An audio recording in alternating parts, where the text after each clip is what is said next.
Henry walked slowly through the quiet streets of Maplewood, his shoulders slouched under the weight of 2 full plastic bags. One bag held crumpled soda cans that clinked softly with each step, while the other carried neatly stacked papers. His jacket, worn and frayed at the edges, hung loosely on his thin frame, and his faded cap shaded his face from the morning sun. For Henry, this routine wasn't just something to pass the time. It gave him a sense of purpose in a world that had felt empty for years. He had lost his wife, Clara, 5 years ago, and ever since, he had struggled to fill the space she left behind. Clara had been the heart of their community, always organizing events, cleaning up the park, and helping anyone in need. She'd never forgive me if I didn't try to make a difference, Henry often told himself. Cleaning the streets and recycling wasn't just about tidying up. It was his tribute to Clara, his way of keeping her spirit alive. He bent down to pick up a candy wrapper near a curb, completely unaware of the eyes watching him. Across the street, Karen sipped her coffee, standing stiffly on her porch. Her neighborhood was her pride, a sanctuary of manicured lawns and white picket fences. Maplewood was supposed to be safe, predictable, but this man, with his ragged clothes and unkempt appearance, didn't fit the picture. Karen narrowed her eyes as Henry stopped near her house. He crouched by the base of her mailbox, his hand reaching toward the ground. From her vantage point, she couldn't see the crumpled napkin he was picking up. All she saw was a stranger too close to her property. Her stomach twisted with unease. "What's he doing?" she murmured. Her mind raced through possibilities, none of them good. For weeks, she'd noticed him wandering the neighborhood. At first, she'd dismissed it as harmless, but the pattern unsettled her. People like that don't just roam around for no reason, she thought. Karen set her coffee down on the porch railing, her fingers gripping the cup a little too tightly. She bit her lip, her thoughts tumbling over each other. Maybe I'm overreacting, but what if I'm not? Her gaze flicked to her son's bicycle leaning against the fence. Henry, oblivious to her growing suspicion, moved further down the street, pausing to scoop up an empty soda can near a bush. He tossed it into his bag, the sound echoing faintly in the stillness of the morning. Karen turned away and picked up her phone. Her thumb hovered over the keypad. He hasn't done anything yet, she thought, hesitating. But doubt gnawed at her. If something happened and she hadn't acted, could she live with herself? She glanced back at Henry, who was now rummaging through a storm drain. The sight made her stomach flip. What if he's looking for something to break into? Her fingers moved on their own, dialing the non-emergency police line. When the operator answered, Karen's voice was steady but edged with urgency. "Hi, I'd like to report something suspicious. There's a man wandering our streets with bags. He's been hanging around for weeks, and I think he's up to something." The operator asked for a description. Karen provided every detail she could think of, her eyes never leaving Henry as he moved further down the block. As she hung up, a flicker of doubt crossed her mind. What if she was wrong? What if he was harmless? Karen shook her head, brushing the thought aside. It's better to be safe than sorry, she told herself, as the sound of distant sirens began to fill the air. Henry stopped at a corner, his bags nearly full. He straightened his back, looking up at the clear sky, unaware of the storm heading his way. The sharp wail of sirens pierced the quiet of the neighborhood. Henry froze mid-step, the 2 plastic bags hanging from his hands. He turned toward the flashing lights, confusion flickering across his face.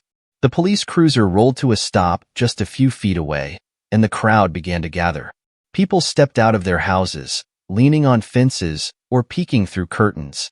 Henry could feel the weight of their stares pressing down on him. What now? He thought, his stomach knotting. He glanced around, hoping to see a familiar face, someone who might understand. But all he saw were strangers, their eyes filled with judgment. 2 officers stepped out of the car. The taller one adjusted his sunglasses, his body language sharp and controlled. The shorter officer rested his hand near his holster, his gaze fixed on Henry as if already deciding something was wrong. "You," the taller officer called, his voice loud enough to cut through the murmurs of the growing crowd. "Step over here." Henry hesitated. His first instinct was to explain, to clarify that there had been some mistake. But as he looked at the officers, He saw no space for dialogue in their stiff postures. With a deep breath, he stepped forward slowly, his hands raised just slightly. "Officers, is something wrong?" he asked, his voice calm but carrying the fatigue of someone too used to moments like this. "We got a call about someone acting suspicious in the area," the shorter officer said. His eyes flicked to the bags Henry carried. "What's in those?" Henry raised the bags higher, trying to keep his movements slow and deliberate. "Just trash. Recycling. Actually, I pick it up around the neighborhood." The taller officer frowned. "Mind if we take a look?" Before Henry could answer, the shorter officer grabbed one of the bags and upended it. Aluminum cans spilled onto the sidewalk, bouncing and rolling in all directions. A few neighbors gasped softly, but most just watched. "It's garbage," Henry said firmly, his voice louder this time. "I told you. It's just garbage." In the crowd, Karen stood near the curb, her arms crossed tightly over her chest. "I told you he's been hanging around here for weeks," she said loudly, addressing no one in particular.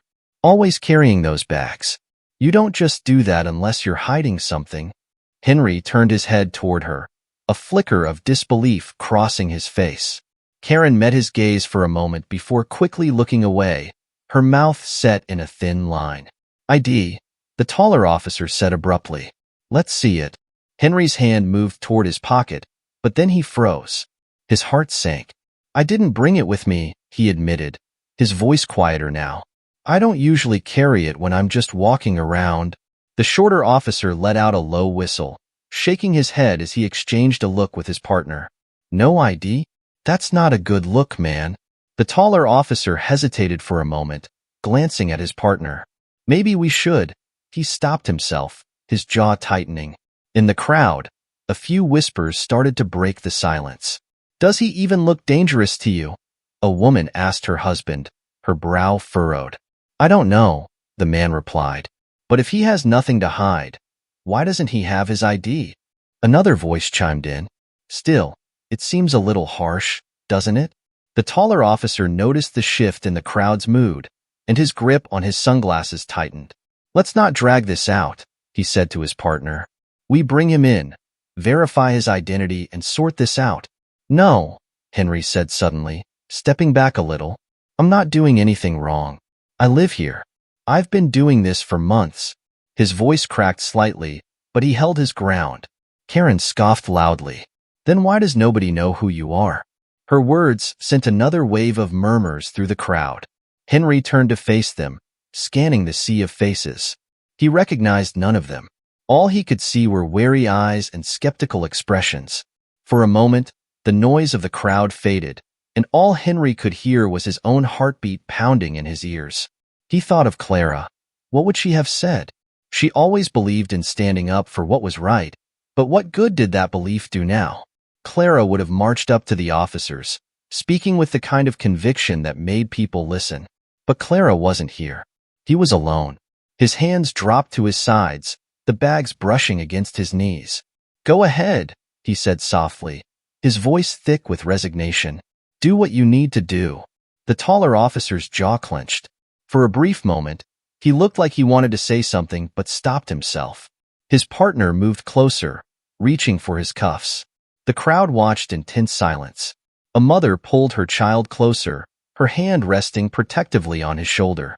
Henry lowered himself to the curb, his knees creaking as he sat down. He looked at the spilled cans and bottles on the sidewalk, scattered like broken promises. His chest ached with the weight of it all, the humiliation, the loneliness, the futility. In the back of the crowd, a little girl tugged on her mother's sleeve. "Who is he, Mommy?" Her mother glanced at Henry, her expression softening slightly. "I don't know," she whispered. "Maybe we'll find out." Henry closed his eyes for a moment, trying to block out the murmurs and stares. All he wanted was for the ground to swallow him whole.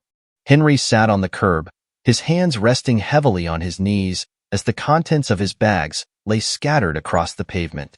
The aluminum cans and plastic bottles, things he had carefully collected, now felt like evidence of a crime he didn't commit. He stared down at the cracked concrete, his chest tightening with every passing second.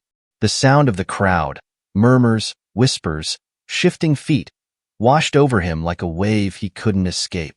Henry felt the familiar burn of tears behind his eyes, but refused to let them fall. He wouldn't cry. Not here. Not in front of them. Not after everything. He clenched his jaw, his mind drifting to Clara. She would have hated this. She would have marched straight into the crowd, challenging every single one of them. Kindness is louder than fear, she used to say. But today, fear seemed to have one. Across the street, the crowd had grown larger. Neighbors whispered among themselves, their opinions divided. "Are we sure he's dangerous?" a woman said, her voice low but audible enough to reach a few ears.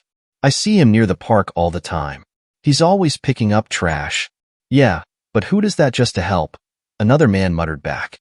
"People don't do things for free." The murmurs shifted again as a middle-aged man in a plaid shirt stepped forward.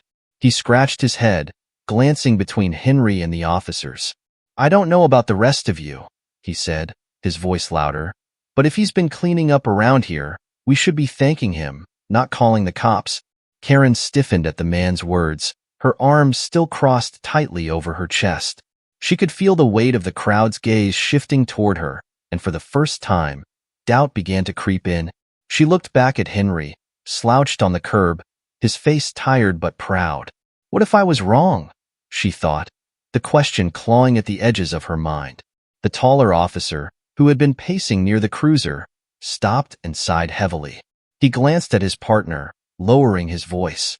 "You think this is worth pushing further? Doesn't feel right to me." The shorter officer hesitated, looking between the scattered trash and Henry's weary face. "Maybe not," he admitted, though his voice lacked conviction. Before either of them could make a decision, a small voice cut through the murmurs of the crowd. "Grandpa Henry." All eyes turned as a little girl darted out from the back of the crowd, her pigtails bouncing as she ran straight toward Henry. She threw her arms around him, burying her face in his side. Henry froze, looking down at the girl in shock. "Ella," he whispered, his voice cracking. A young woman appeared moments later, breathless and pushing through the onlookers. "Ella," she called, before stopping abruptly as she spotted Henry. "Oh, thank God." The little girl pulled back, just enough to beam up at Henry. "Mommy said you weren't coming today, but I knew you would." The crowd fell silent, their earlier whispers replaced with puzzled glances. The young woman stepped closer, her voice firm but kind. "Officers, this man isn't a threat. He's Henry.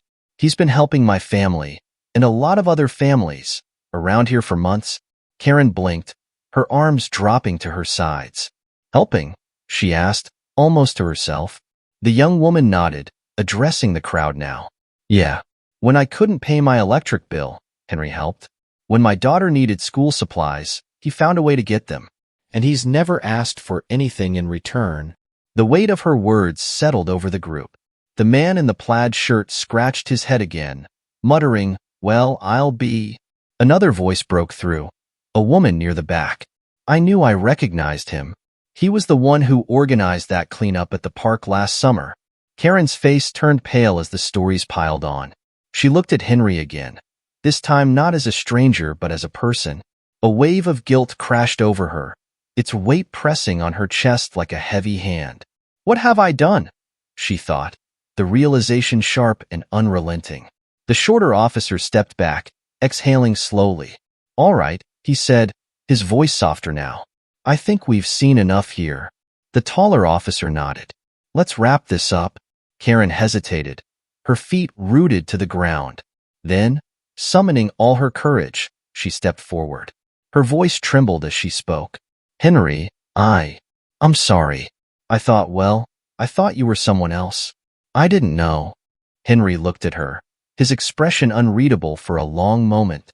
Finally, he sighed, his shoulders relaxing slightly. "You didn't know because you didn't ask," he said simply. Karen flinched, the words hitting harder than any raised voice could have. The crowd began to disperse, but a few lingered, exchanging quiet apologies and words of gratitude. Henry stayed seated, watching them go. Ella climbed into his lap, wrapping her tiny arms around his neck. He held her close, the warmth of her hug easing the ache in his chest. The young woman crouched beside him, her hand resting on his shoulder. Are you okay? Henry nodded, though his voice wavered when he finally spoke. I'll be all right. As the street cleared and the tension dissolved, Henry looked up at the sky, its endless blue stretching above him. He thought of Clara again, her voice in his memory. Kindness is louder than fear, she had said. Maybe not always, he thought, holding Ella a little tighter. But sometimes it's just enough. Karen stood in her kitchen, staring at the untouched cup of tea on her counter.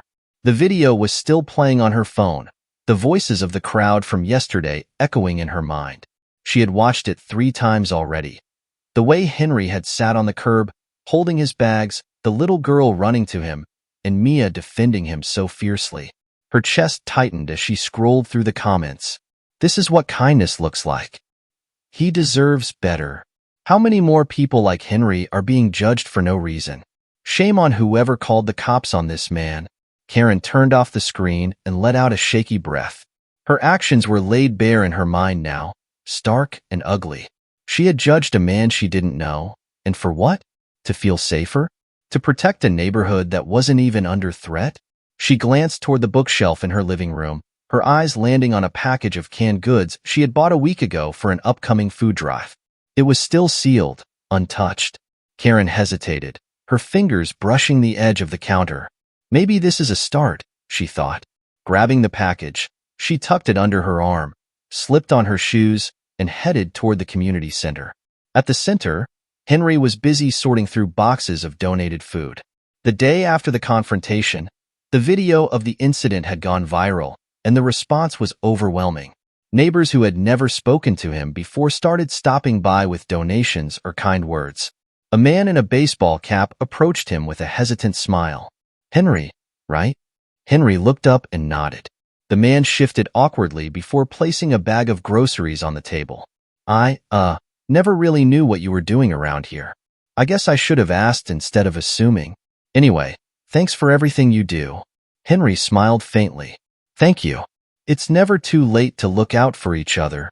As the man left, a few more neighbors arrived, each carrying small donations, bags of canned food, old clothes, even handwritten thank you notes. Henry greeted them all with quiet gratitude, though his mind remained restless. While packing a box, his thoughts drifted back to Clara. She had always been the center of their community, the kind of person who brought people together with her warmth and determination. Am I doing enough, Clara? He thought, his hands pausing over a stack of cans. Would you be proud of me today? He let out a soft sigh, a small smile creeping onto his lips as he imagined her response. She'd laugh, of course, and tell him he was doing far more than enough. Karen arrived at the community center with the package of canned goods in her arms. She paused just outside the door, her heart racing. She had rehearsed what she wanted to say a dozen times on the way over, but now, standing there, the words felt clumsy and inadequate. Taking a deep breath, she pushed the door open. Inside, Henry was arranging items on a shelf when he spotted her. His posture stiffened slightly, but he didn't say a word, waiting for her to speak. Karen stepped forward, placing the package on the nearest table. I brought these, she said, her voice quieter than usual. For the center. Henry nodded, his expression unreadable. Thank you, he said simply. Karen swallowed hard, gripping the edge of the table. Henry, I need to say something. I was wrong. I judged you without knowing anything about you. And her voice cracked, and she stopped, taking a moment to steady herself. I let my fear get the better of me. And I'm so sorry. Henry studied her, his gaze calm but firm. Why did you assume the worst? He asked, his tone soft yet pointed. Karen looked down, her shame evident. Because it was easier, she admitted, her voice barely above a whisper. It was easier to believe you were a threat than to think I might be wrong. Henry sighed, his shoulders relaxing. At least you're here now, he said. That's a step in the right direction. Karen's eyes welled with tears. I don't expect you to forgive me, but I want to do better. I want to be better. Henry nodded slowly. It's not about what I expect, Karen. It's about what you do next. You've got a chance to make this right, not just with me, but with others.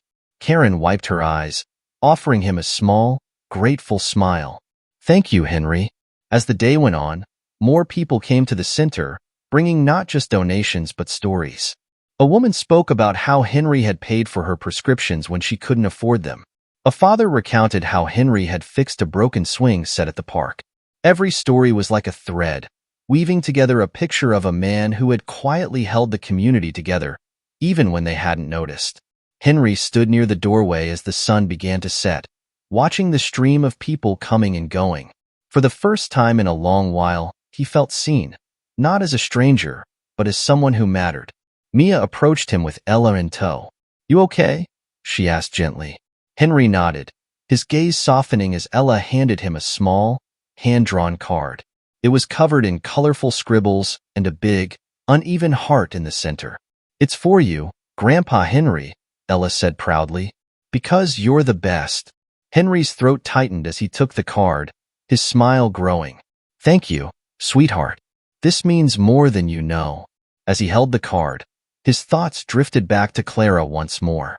He could almost hear her voice, warm and full of pride. "One act of kindness can ripple through the world," she used to say.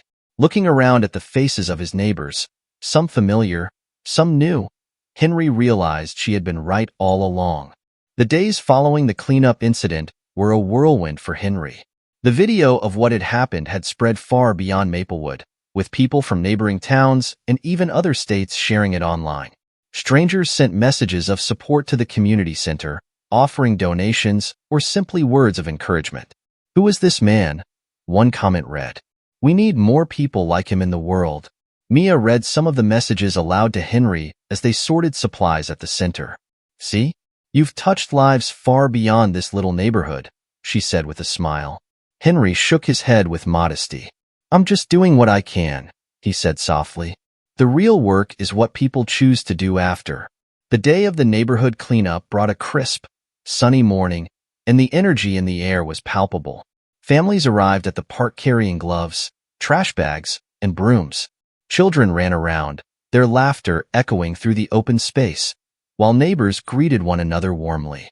Henry stood at the edge of the park, watching as the community came together. His hands rested lightly on his cane, a silent observer to the transformation unfolding before him. While he watched, a wave of emotions washed over him: gratitude, relief, and something else he hadn't felt in years: hope. The sight of children playing on clean streets and neighbors working side by side felt like a weight lifting from his shoulders. Mia approached him, clipboard in hand, and gestured toward the growing crowd. "All of this is because of you, Henry," she said. Henry chuckled, shaking his head. "No, Mia, it's because of them. They just needed a little nudge." Karen arrived late, carrying a bundle of gloves and a trash bag. She hesitated at the edge of the park, unsure of where to go. The guilt from her actions lingered, but the sight of her neighbors smiling and working together pushed her forward. Spotting a family gathering trash near the park's edge, Karen took a deep breath and joined them. "Mind if I help?" she asked, her voice tentative. The mother, holding a rake, smiled kindly. "Of course. Grab a bag." Karen knelt beside the children, helping them gather candy wrappers and soda cans. She laughed nervously as one of the kids cracked a joke, her unease slowly melting away. For the first time in years, she felt like she belonged, not as the watchful protector of the neighborhood, but as part of its heart. As the day went on, the cleanup turned into something more than just a chore. People shared stories about Henry, how he'd helped fix fences, paid bills, or organize small repairs. Those who had once ignored him now saw him for who he truly was, the glue that had quietly held their community together. "Henry, you've done more for this neighborhood than any of us," a man said, clapping him on the shoulder. "It's about time we started pulling our weight too." Henry smiled, the humility in his eyes unshaken. "It's not about me," he said simply. "It's about what we can do together." Nearby, Mia read a comment from the video's page aloud. This one says, "If Maplewood can come together like this, maybe there's hope for all of us." The group around her cheered lightly, inspired by the words. As the sun began to set, the park gleamed with its renewed beauty. Trash bags were stacked neatly near the entrance, and the once cluttered streets of Maplewood now looked fresh and inviting. Children played on swings, while parents sat on benches, chatting like old friends. Mia climbed onto a small bench and waved her arms to get everyone's attention. "Can we take a moment to thank Henry?" she called out. The crowd erupted into applause and cheers, and Henry felt his face flush. Karen, now covered in dirt and leaves from the day's work, stepped forward with a cup of coffee in her hand. She held it out to Henry with a small smile. "You deserve this," she said. Henry accepted it, his eyes meeting hers. There was no need for words this time. Her actions had spoken louder than any apology ever could. Later that evening, Henry walked home alone, the quiet streets lit by the soft glow of street lamps. He paused on his porch, his hands resting on the railing as he looked out at the neighborhood. While the streets were clean, it was the laughter and unity that stayed with him. For the first time in years, Maplewood didn't feel like just a place. It felt like a home. He thought of Clara, her smile vivid in his mind. "You'd love this," he murmured. "You always believed in people, even when I couldn't." Closing his eyes, he imagined her standing beside him, her hand on his shoulder. "You did good, Henry," her voice echoed in his memory. After a moment, Henry stepped inside. But before shutting the door, he grabbed an empty plastic bag from the corner of the porch. "There's still work to do," he said to himself with a faint smile. Henry stood at the community center, his hands resting lightly on the edge of a table as he watched the room come alive. The once quiet space now bustled with activity. Families were sorting donations, children colored thank you cards in a corner, and volunteers worked together to stack shelves with food and supplies. He never imagined this. All he'd wanted to do was make things a little better, one small act at a time. But now, seeing the smiles and hearing the laughter echoing through the room, Henry realized something important. Kindness really was like a flame. It could light others, spreading far beyond what he alone could reach. Mia interrupted his thoughts, placing a clipboard in front of him. "Henry, look at this," she said, smiling. The clipboard held a list of volunteers who had signed up to help with future events. Henry skimmed the names and chuckled softly. "Didn't know we had so many willing hands in this neighborhood." Mia nudged him playfully. "That's because they needed someone like you to show them how." The article about Henry had caused ripples far beyond Maplewood. At first, the messages of gratitude and support overwhelmed him. Each day, Mia would read him comments from people inspired by his story. "After hearing about you, I cleaned up my own neighborhood. Thanks for reminding us how small things matter. Your story gave me hope during a tough time. The world needs more people like you." Henry appreciated the kindness, but couldn't deny the discomfort the attention brought. He missed the quiet rhythm of his old life, the way it used to be just him, Clara, and their shared mission to improve their little corner of the world. As he sorted a box of donated supplies, he tried to focus on the work, not the flood of recognition. "This isn't about me," he thought. It never was. Karen arrived at the community center later that afternoon, carrying a poster board and markers. She spotted Henry working near the shelves and hesitated. She had been trying to make amends in small ways, but she still felt like there was more to do. Walking up to him, she cleared her throat. "Henry, do you have a minute?" Henry turned, raising an eyebrow. "Of course," he said, setting down the cans he was organizing. Karen held up the poster board. "I've been thinking, we should create a space here for the community to come together. Not just for donating things, but to plan events, share ideas, and keep this going long-term." She gestured toward an empty bulletin board on the wall. "What if we use that to track projects? We could post schedules, volunteer lists, anything to keep the momentum." Henry tilted his head, studying her. "That's a good idea," he said after a moment. Karen smiled, her relief evident. "Really? I mean, I just want to help." "After everything," she trailed off, unsure how to finish. Henry's expression softened. "It's not about where you started, Karen. It's about where you're going. If you're here to make a difference, that's what matters now." Her cheeks flushed with gratitude. "Thank you, Henry. I won't waste this chance." The afternoon passed with a steady flow of neighbors coming and going, each bringing their own contribution. Henry noticed two families who had barely spoken before working side by side to organize the shelves. He leaned against a wall, watching the interactions unfold. This, he thought, is what Clara always talked about. People coming together, not because they have to, but because they want to. His thoughts turned to Clara more often these days. He could almost hear her voice, her words of encouragement filling the quiet spaces of his mind. "You've done well, Henry," she would have said, her smile lighting up her face. "But there's always more to do." That evening, Henry returned home, his body tired but his heart full. As he sat on his porch, he scrolled through the messages on his phone. One caught his attention. "Your story inspired me to gather my neighbors for a cleanup this weekend. It's amazing what one person can spark. Thank you, Henry." He read it twice, a warm smile spreading across his face. He thought of the streets of Maplewood, now cleaner than they'd been in years, and the connections that had blossomed among its residents. Before heading inside, Henry glanced at the plastic bags hanging on a hook by the door. He grabbed one, slinging it over his shoulder. "There's still work to be done," he said quietly. As he stepped out into the cool night, the stars above seemed to shine a little brighter. Clara's voice echoed in his heart, a constant reminder that even the smallest acts of kindness could light the way for others. The park was alive with energy, the first ever community day transforming Maplewood into a hub of joy and collaboration. Banners fluttered in the breeze, tables overflowed with baked goods and homemade crafts, and children darted between booths, their laughter ringing in the air. For Henry, the sight was nothing short of miraculous. He leaned against a booth, sipping a cup of lemonade as he watched his neighbors working together.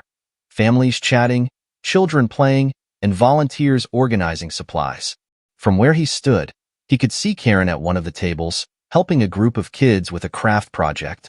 She smiled awkwardly at first, her movements hesitant, but soon her laughter joined theirs. "She's trying," Henry thought, a small smile tugging at the corners of his lips. "That's what matters." Karen had spent the morning baking cookies, nervously wondering if she even had a place at this event. Her guilt still lingered, and no amount of apologies seemed enough. As she stood at the community center's bulletin board, holding a blank card, she felt a familiar tightness in her chest. She glanced at the bustling crowd and then down at the pin in her hand. Karen hesitated, her mind swirling with doubts. But then she thought of Henry, his quiet dignity, the forgiveness in his eyes, and began to write. Small actions can change the world. "Thank you, Henry, for reminding us of that. I'll do better." She held the card for a moment before pinning it to the board. The act felt both heavy and light, like placing a single stone in the foundation of something larger. Maybe this is a start, she thought. Across the park, Henry wandered among the booths, shaking hands and sharing quiet conversations. Many of his neighbors approached him, offering thanks or sharing stories about how the cleanup had inspired them. "Henry, my kids haven't stopped talking about you," a woman said, holding a toddler on her hip. "They want to help with the next event." A man chimed in. "You've brought something special to this place, Henry. We all owe you." Henry waved them off with a modest smile. "I didn't do anything special," he said. "You all just needed a reason to come together." The event had created connections where none existed before. Near the edge of the park, two neighbors who'd barely spoken before worked together to dismantle a booth, laughing like old friends. At another table, a group of teens brainstormed ideas for a community project. "What about a garden?" one of them suggested. "We could plant vegetables and share them with everyone." Henry overheard the conversation as he passed by and smiled to himself. The community had found its own momentum, a strength that no longer depended solely on him. As the day wound down, Karen approached Henry with a tray of her cookies. "I wasn't sure if these were any good," she said, setting the tray on a nearby table. "But I figured I'd give it a try."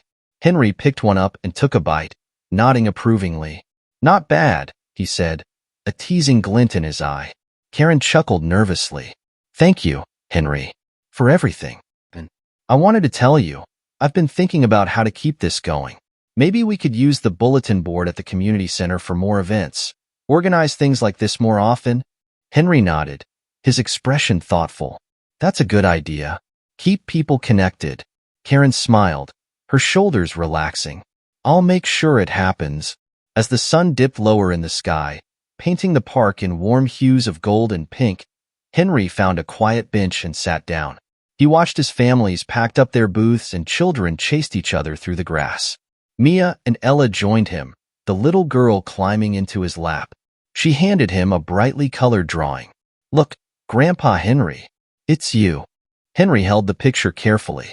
It showed a stick figure with a big smile, surrounded by trees and a rainbow. Above it, Ella had written, "Henry, our hero." He chuckled, his throat tight with emotion. "You're too kind, Ella," he said softly, pulling her into a hug. Later that night, Henry sat on his porch, a cup of tea in hand. The streets of Maplewood were quiet, but they felt different now, more alive, more connected.